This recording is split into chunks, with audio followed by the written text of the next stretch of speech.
ഇന്നത്തെ പാട്ട് യാത്രയിൽ നമ്മുടെ അതിഥിയായി എത്തിയിട്ടുള്ളത് ഒരു അതുല്യ പ്രതിഭയാണ്. ആ അതിഥിയെ നമുക്കൊന്ന് പരിചയപ്പെടാം. ഞാൻ KP കുട്ടിവാക്കാട്. കലയെ അങ്ങേയറ്റം സ്നേഹിക്കുന്ന ഒരു വ്യക്തിയാണ്. പ്രത്യേകിച്ച് പാട്ടുകൾ.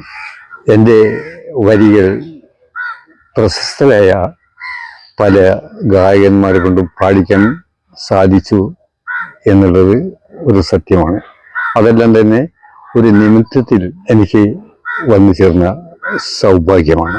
ഈ പാട്ട് യാത്രയിൽ, ഈ ജീവിതത്തിലുള്ള ഈ പാട്ടിനോടുള്ള ഈ രചനയിലേക്കുള്ള ഒരു വരവ് എങ്ങനെയാണ്? ഞാൻ പഠിക്കുന്ന കാലത്ത് കൂട്ടായി MIUP സ്കൂൾ അവിടെ പഠിക്കുമ്പോൾ അവിടുത്തെ എൻ്റെ ഒരു അധ്യാപകനുണ്ടായിരുന്നു, വള്ളത്തോൾ ചന്ദ്രശേഖര മാഷ്. അതായത് ഇപ്പം മലയാള സർവകലാശാലയിൽ നിന്ന് റിട്ടയർഡ് ചെയ്ത അനിൽ വള്ളത്തോളിൻ്റെ അച്ഛൻ. അവരാണ് എനിക്കിത് ഏറ്റവും അധികം പ്രോത്സാഹനം തന്നത്. അങ്ങനെയാണ് ഈ ഇങ്ങനെ പാട്ടുകൾ എഴുതും എന്നുള്ളൊരു ഐഡിയ അവർക്ക് കിട്ടിയത് എങ്ങനെയാണ്? അതായത് അവിടെ കയ്യെഴുത്ത് മാസികയൊക്കെ തുടങ്ങുമ്പോഴൊക്കെ നമ്മളെ കൊണ്ടൊക്കെ ഓരോ കവിതകളൊക്കെ എഴുതിക്കും. പിന്നെ അതല്ല, ഒരു അധ്യാപകൻ എന്നുള്ളവർക്ക് വിദ്യാർത്ഥികളെ അവരെ വാസന കണ്ടു മനസ്സിലാക്കിയ ഏറ്റവും വലിയൊരു വ്യക്തിയായിരുന്നു ചന്ദ്രശേഖർ മാഷ്. അതുകൊണ്ട് തന്നെ ഓരോ വിഭാഗത്തിൽ എങ്ങനെ അവരെ വളർത്തണം എന്നെല്ലാം അദ്ദേഹത്തിന് അറിയാമായിരുന്നു. അദ്ദേഹത്തിൻ്റെ പ്രഗത്ഭരായ ശിഷ്യന്മാരുണ്ട്. ഒന്നാമതായിട്ട് AP മെഹ്റലി, ആകാശവാണി കോഴിക്കോടിലെ ഡയറക്ടറായിരുന്നു. അവരിപ്പോൾ ഈ അടുത്ത് 1-2 കൊല്ലമായിട്ടും മരിച്ചിട്ടുണ്ട്. അതുപോലെ തന്നെ ഹക്കീം കൂട്ടായി, നമ്മുടെ ഇപ്പം റിട്ടയർഡായ, ആകാശവാണിയിൽ നിന്ന് റിട്ടയർഡായ ഹക്കീം കൂട്ടായി. അതുപോലെ PA റഷീദ്. രാഷ്ട്രീയത്തിന്റെ പറയുകയാണെങ്കിൽ ഒരുപാട് ആളുകളുണ്ട്. ഗുരുവാണ് ചന്ദ്രശേഖരൻ. ഓർമ്മകളിലൂടെ നമുക്ക് ഈ പാട്ടുയാത്ര തുടക്കം കുറിക്കാം. ഓക്കെ. ആദ്യമായിട്ട് എഴുതിയൊരു പാട്ട് എങ്ങനെ, അതൊരു ഓർമ്മയായിരിക്കുമല്ലോ. ആദ്യമായി കയ്യെഴുത്ത് മാസികയിലാണ് ഞാൻ എഴുതിയത് എന്നുള്ള ഒരു ഓർമ്മ ഉണ്ട്. പിന്നെ ആളുകളുടെ മുമ്പിൽ ശ്രദ്ധ ആകർഷിച്ച ഒരു രചന എന്നുള്ള രീതിയിൽ ഏത് പാട്ടിനെയാണ് നമുക്ക് പ്രേക്ഷകർക്ക് മുമ്പിൽ വെക്കാൻ കഴിയുക? അതായത് എൻ്റെ ഏറ്റവും ഫേമസ് ആയ പാട്ട് തന്നെ പറയാം, തോട്ടേക്കാട്ടിലെ മുഹമ്മദ് കാക്കയുടെ കൊമ്പൻ ദിശ.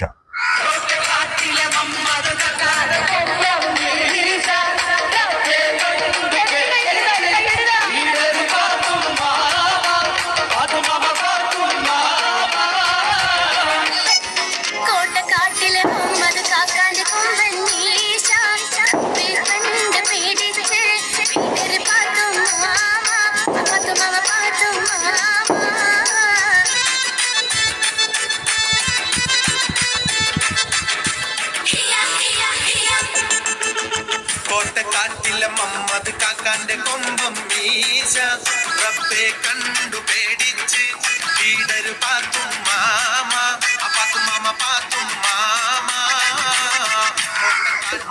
അത് ഇവിടെ ഞാൻ പഠിച്ചിരുന്ന വാക്കാട് AMLP സ്കൂളിൻ്റെ ഒരു വാർഷികത്തിന് CL ജോസിൻ്റെ ജീവിതം ഒരു കൊടുങ്കാറ്റാണ് എന്ന നാടകം അവതരിപ്പിച്ചത്. അപ്പം അതിൽ ഞാനൊരു കോമഡി ഗാനം വേണമെന്നുള്ള ഒരു അഭിപ്രായം വന്നു. അപ്പം എന്നോട് അത് എഴുതാൻ പറഞ്ഞു. ഇപ്പം നമ്മുടെ പ്രശസ്ത സംഗീതജ്ഞൻ, ഹിന്ദുസ്ഥാനി സംഗീതജ്ഞൻ ഷാബയ്യാണ് ആ പാട്ട് ട്യൂൺ ചെയ്തത്. അതിങ്ങനെ നമ്മുടെ നാരായണൻകുട്ടി, നരൻ ചെമ്പി എന്ന് വിളിക്കുന്ന ഗായകനാണ് ആ പാട്ട് സ്റ്റേജിൽ പാടിയത്. ആ സ്റ്റേജിൽ നിന്ന് ഇറങ്ങിയപ്പോൾ തന്നെ ആ പാട്ട് വളരെയധികം ആളുകൾക്കുള്ളിൽ ക്ലിക്കായി. മാത്രമല്ല പല വലിയ വലിയ ഗായകന്മാർ പിന്നീട് പാടാൻ തുടങ്ങി. രമല ബീഗം പോലുള്ള ആളുകൾ പോലും അത് പാടാൻ തുടങ്ങി. പിന്നെയാണ് ഒരു സുപ്രഭാതത്തിൽ ഈ പാട്ട് മാരുതി കാസറ്റിന്റെ ഫോർട്ട് സുലൈമാനിൽ ഈ പാട്ട് വരുന്നത്. അതിലേക്ക് കയറുന്നതിന് മുമ്പ്, ഫോർട്ട് സുലൈമാനിലേക്ക് കയറുന്നതിന് മുമ്പ് ഇങ്ങനെ ഒരു പാട്ട് എങ്ങനെയാണ് അത്? അങ്ങനെ ഒരു പാട്ടുണ്ട്, എല്ലാവരും പാടും, പക്ഷേ തുച്ഛ ആളുകൾക്ക് മാത്രമേ അറിയുള്ളൂ. അത് ഞാൻ എഴുതിയ പാട്ടാണ്. ഒന്നത് ആ ഒന്ന് നിങ്ങൾ എഴുതിയാണെന്ന് വളരെ കുറഞ്ഞ ആൾക്കാർക്ക് അറിയുള്ളൂ. അറിയില്ല, തിരൂർക്കാർക്ക് തന്നെ മുഴുവൻ ആളുകൾക്കും അറിയില്ല. അറിയില്ല. അതോടൊപ്പം തന്നെ ഇത്രയും രസകരമായ ഒരു പാട്ടില് ആ പാട്ടിന്റെ ആ ചരിത്രവും അല്ലെങ്കിൽ ഏതെങ്കിലും യഥാർത്ഥ സംഭവമായിട്ട് എന്തെങ്കിലും ബന്ധമുണ്ടോ? ഈ തോട്ടക്കാട്ടിലെ മുഹമ്മദ് കാക്കാന്റെ കൊമ്പം മീശക്ക്. കൊമ്പം മീശയ്ക്ക് എന്ന് പറഞ്ഞാൽ ബന്ധം എന്ന് പറഞ്ഞാൽ എന്താണെന്നറിയോ, ഒരു കോമഡി ആയിട്ടാണ് നമ്മള് ചെയ്തത്. പക്ഷെ അതിൽ വലിയൊരു ആശയുണ്ട്. അത് ഞാനത് അത്രയധികം ഫേമസ് ആയി. അപ്പൊ ഇങ്ങനെ നാട്ടിൻപുറത്തുള്ള എല്ലാവരും നന്നായിട്ട് പാടാൻ തുടങ്ങി. എവിടെ വരുമ്പോൾ സ്റ്റേജിൽ വരുമ്പോൾ ഈ പാട്ട് പലരും പാടാറുണ്ട്. മാത്രമല്ല, നമ്മുടെ ഫിറോസ് ബാബു ആദ്യമായിട്ട് പഠിച്ചത് മാപ്പിളപ്പാട്ട് ഈ പാട്ടാണ്. ഷാബായിക്ക് അന്ന് അവരൊരു ബേബി ഓർക്കസ്ട്ര ഉണ്ടായിരുന്നല്ലോ. അപ്പൊ അതില് ഷാബായി ഇവർക്ക് ക്ലാസ് എടുക്കുമ്പോൾ ഈ പാട്ട്, ആദ്യത്തെ മാപ്പിളപ്പാട്ട് പഠിപ്പിച്ചു കൊടുത്ത ഒരു പാട്ടാണ് തോട്ടേക്കാട്ടിലെ മുഹമ്മദ് കാക്കാന്റെ കൊമ്പം മീശ. അത് ഇപ്പോഴും ഫിറോസ് ബാബു പറയും. ഈ കൊമ്പം മീശ വെച്ച തോട്ടക്കാട്ടിലെ മുഹമ്മദ് കാക്കാക്ക് അതേ ചായയുള്ള ആരെങ്കിലും ആ കാലഘട്ടത്തിൽ ജീവിച്ചത് ഒരു പക്ഷെ ഒരു അനുഭവത്തിൽ നിന്നാവുമല്ലോ, അല്ലെങ്കിൽ ഒരു കാഴ്ചയിൽ നിന്നാവുമല്ലോ ഒരു കഥാപാത്രം കയറി വരാം. ഭാവനയിലും കഥാപാത്രങ്ങൾ വരും, ഏതെങ്കിലും കാഴ്ചയിൽ നിന്നും കഥാപാത്രങ്ങൾ വരും. ഇല്ല, ഇത് ശരിക്ക് എന്റെ ഭാവനയിൽ നിന്നുണ്ടായ ഒരു കഥാപാത്രം. പിന്നെ അതിന്റെ ശേഷം എന്റെ അടുത്ത ഒരു പ്രദേശമാണ് പച്ചാട്ടി എന്ന് പറഞ്ഞത്. അവിടെ ഒരു മുഹമ്മദ് കാക്ക ഉണ്ടായിരുന്നു. അയാളേക്ക് നല്ലൊരു കൊമ്പം മീശക്കാരായി ആയിരുന്നു. മാത്രമല്ല, അയാൾ ഭാര്യയുടെ പേര് പാത്തുമാമ ആയിരുന്നു എന്നൊക്കെ പറയാം. അങ്ങനെ പിന്നെ എന്നെ പല ആളുകളും പേടിപ്പിക്കാൻ തുടങ്ങി. അത് അന്ന് ബസ് റൂട്ടൊന്നും ഇല്ലാത്ത കാരാണ്, ഷോർട്ട് വഹിക്കണം. അവരെ ഭാഗത്തോട് കോട്ടേക്കാട് എന്ന് പറഞ്ഞ സ്ഥലത്തിന്റെ ഭാഗത്ത് കൂടെയാണ് പോകുന്നത്. കോട്ടേക്കാട് പാട്ടിൽ വന്നപ്പോ രണ്ടും വന്നു, തോട്ടേക്കാടും വന്നു, കോട്ടേക്കാടും വന്നു. ഇത് ഏത് കാലഘട്ടത്തിലാണ് ഈ പാട്ട് എഴുതുന്നത്? നിങ്ങൾ ഏത് പ്രായത്തിലാണ് ശരിക്കും? എന്റെ പ്രായം എന്ന് പറഞ്ഞാല് എങ്ങനെയായാലും ഇതിനൊരു 50-55 വർഷം വിദ്യാഭ്യാസ കാലഘട്ടമൊക്കെ കഴിഞ്ഞിട്ടുണ്ട്. വിദ്യാഭ്യാസമൊക്കെ കഴിഞ്ഞിട്ട് തന്നെയാണ് ഈ പാട്ട് പിന്നെ മാരുതി കാസറ്റിലേക്ക് പോയി. ആരാണ് ഈ മാരുതി കാസറ്റിന്റെ? ഈ കബീർ എന്ന് പറഞ്ഞ ആളാണ് മാരുതി കാസറ്റിന്റെ പ്രൊഡ്യൂസർ. അപ്പൊ അതിലാണ് ഈ ഹോട്ട് സുലൈമാനിൽ വന്നത്. മണിയാണ് അത് പാടിയിട്ടുള്ളത്. ഈ കാസറ്റിലൊക്കെ വന്ന് പാടിക്കൊണ്ടിരിക്കുന്ന സമയത്ത് മണിക്ക് ഇവിടെ ഈ നേരെ കടപ്പുറത്ത് മാറാത്തുനാട് എന്ന സിനിമയുടെ ഷൂട്ടിംഗ് ഉണ്ട്. പക്ഷെ ഞാനൊക്കെ ആ ഷൂട്ടിങ്ങൊക്കെ കാണാൻ പോയെങ്കിൽ ശരിയാവില്ല, മണിനായിട്ട് അങ്ങനെ സിനിമയിൽ വന്നത് വേറെ. അത് വേറെ ആളാണ് പാടിയിരിക്കുന്നതും. സുരഭി അഭിനയിച്ച സുരഭിയാണ് ആ റോൾ അഭിനയിച്ചത്. ബിഗ് ലെവലില് ആ പാട്ടിനെ കയറി.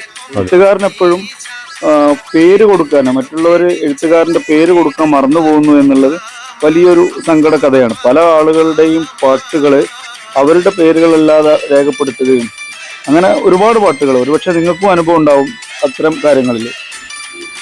പിന്നീട് ഏത് പാട്ടാണ് ഇത്രയും പ്രശസ്തമായിട്ട് ജനങ്ങളിലേക്ക് നൽകാൻ കഴിഞ്ഞത്? ഏറ്റവും പ്രധാനപ്പെട്ട ഒരു പാട്ടാണ് ഇത്, റംസാനിന്റെ രാത്രി. ദാസേട്ടൻ പാടിയ പാട്ട്.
റംസാനിലുണ്ടൊരു മുട്ടിയ രാത്രി ലൈലത്തുൽ ഖദർ വന്നിറങ്ങുന്ന രാത്രി ഭക്തിയാലാളുന്ന രാത്രി ഭക്തിയാലാളുന്ന രാത്രി. അത് എന്ന് പറഞ്ഞാൽ ഞാൻ ഈ ഗ്രാമത്തിലാണ് താമസിക്കുന്നതിന് ശരി എൻ്റെ മനസ്സ് പല ഭാഗത്തേക്ക് ഇങ്ങനെ സഞ്ചരിക്കാറുണ്ട്. ഞാൻ അപ്പോഴൊക്കെ ഞാൻ ചിന്തിച്ചു, അർഹതപ്പെടാത്ത കാര്യമാണ് ഞാൻ ചിന്തിക്കുന്നത്. മലയാളത്തിൻ്റെ പുണ്യം എന്ന് പറയുന്ന, അല്ലെങ്കിൽ ഗാനഗന്ധർവൻ എന്ന് പറയുന്ന ദാസന്റെ ശബ്ദത്തിൽ ഒരു പാട്ട് പോയിട്ട് 4 വരി പറഞ്ഞു കേട്ടാൽ മതി എന്നുള്ള ഒരാഗ്രഹം എൻ്റെ മനസ്സിലുണ്ടായിരുന്നു. അങ്ങനെ ഇരിക്കുമ്പോഴാണ് ഈ പറഞ്ഞമായി തന്നെ ഒരു നിമിത്തത്തിൽ ദാസേട്ടൻ പാടേണ്ട ഒരവസരം എനിക്ക് കിട്ടി. അതിൽ നമ്മുടെ തിരൂരിലെ മറ്റേ ശൈതലൂക്കായിട്ടങ്ങള് ഇപ്പം മരണപ്പെട്ടു പോയ സുനിൽ കുമാർ, തിരൂരിലെ ഒരുപാട് ആളുകൾ അതിൽ പങ്കാളികളാണ് ആ സംഭവത്തിന് വേണ്ടിയിട്ട്. അങ്ങനെ പലവരുടെയും റെക്കമെൻഡേഷൻ ഒക്കെ കൊണ്ടുവരാൻ അദ്ദേഹം ആ പാട്ട് പാടിയത് അധികം പറഞ്ഞിട്ട് തന്നെയാണ്. അതായത് അദ്ദേഹത്തിൻ്റെ പ്രൈവറ്റ് സെക്രട്ടറി കെ തങ്ങൾ അദ്ദേഹത്തിന് അവിടെ കോഴിക്കോട് ആ അവസരത്തിൽ മറ്റേ ഈ ദാസേട്ടൻ്റെ ഒരു പരിപാടിൻ്റെ എന്തോ ചാർജ് ഉണ്ടായിരുന്നു. അപ്പം മൂപ്പർ അവിടെ പവർ ലോഡ്ജിലാണ് കെ തങ്ങൾ താമസിച്ചിരുന്നത്. എന്നെ അങ്ങോട്ട് വിളിപ്പിച്ചിരുന്നു. അവിടെ വെച്ച് ഞങ്ങൾ കുറേ സംസാരിച്ചു.